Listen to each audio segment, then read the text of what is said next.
My worst fears is just getting dropped off in the middle of the ocean. This is why I can never go on a cruise. I mean, think about it. When you're on a cruise, there's always this possibility. You're having a good time, you're eating a lot, you're drinking way too much, you decide to go back to your balcony and enjoy the night breeze. And then one slip, you fall over, or pushed over if your significant other has an evil plot against you. Now you're just floating in the middle of the ocean, in the dark, where even a lost Nemo has a better chance at survival than you do. And then the sharks come because, well, of course they're gonna come. And you know what's scarier than a shark coming at you in the middle of the night when you're floating in the ocean? A shark with two heads coming at you in the middle of the night when you're stuck in the ocean. Because with a regular shark, you might be able to do something like punch it in the nose or stab it in its eye. But a shark with two heads, what are you gonna do? In this scenario, it might not be that far-fetched, at least the shark attack part, because sharks with two heads are apparently becoming more and more common, and nobody has any idea why. Some researchers have suggested the mutation is caused by overfishing, because as the population of sharks shrink, the gene pool shrinks as well, which leads to more inbreeding among shark species, which of course would cause a lot of genetic abnormalities. But other factors that's causing this could be viral infections, metabolic disorders, and pollution. Now I get that researchers can't really pinpoint a specific reason for the mutations, but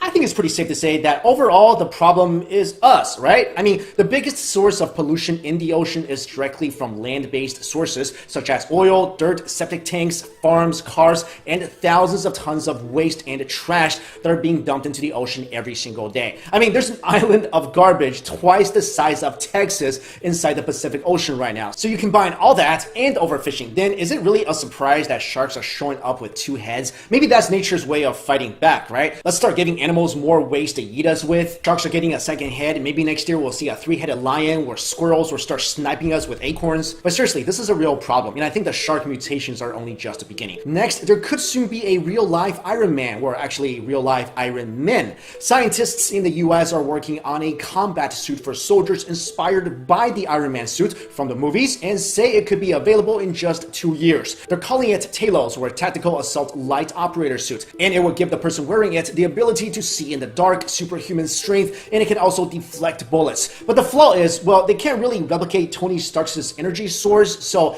the soldiers would have to carry super heavy batteries with them. Next, a strange island is found near the eastern edge of Argentina, and it's almost a perfectly round island, and for some reason it's floating on its own axis in the middle of a swamp. Some are calling it the Eye and say it's the entrance to a giant alien base below. I mean, it probably isn't, but this island is still pretty interesting. The Eye was first spotted by a film crew earlier this year when they were searching for a place to film a documentary. They saw the island, plugged the coordinates into Google Maps, and saw this. The film crew said that the water surrounding the island was cold and clear, which is weird for that particular area, and the ground on the island is hard and not mushy like the surrounding marshes. And finally, cave drawings that were originally thought to be just random simple doodles could actually be the origins of modern writing in the European alphabet. When researchers visited caves across Europe, they compiled a database of the symbols they found on the cave walls up to 25,000 years ago and found that many of the symbols were not random at all. In fact, there were only 32 different types of symbols throughout all the caves, suggesting that early humans utilized some sort of written language. This is a huge deal because it is currently believed that the earliest known attempts of a written language